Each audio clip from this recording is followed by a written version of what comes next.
நம்ம சாமி என்ன பண்ணுவாருன்னா, பொதுவா நம்ம சாமியுடைய ஸ்டைல் என்னன்னா, சாமிகிட்ட சாஸ்திரம் படிச்சிருக்கணும். சந்நியசிய ஸ்ரவணம் குறியார் அப்படின்னு ஒரு வாசனை இருக்கு. சன்னியாசி சிரவணம் பண்ணணும்னு வாய்ப்பு இருக்கு.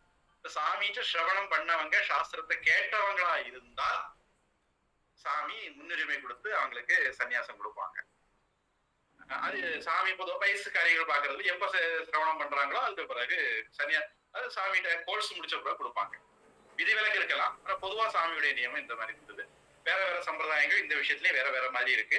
வைஷ்ணவ சம்பிரதாயங்கள் பொதுவா எப்படி இருக்குன்னா, ஒரு கிரகஸ்தன் தான் பிறகு சன்னியாசியா மாறுறது மாதிரி வச்சிருக்காங்க. ராமானுஜர் அப்படி இருந்து வந்தார், அதனால அந்த சம்பிரதாயம் அப்படியே வருது.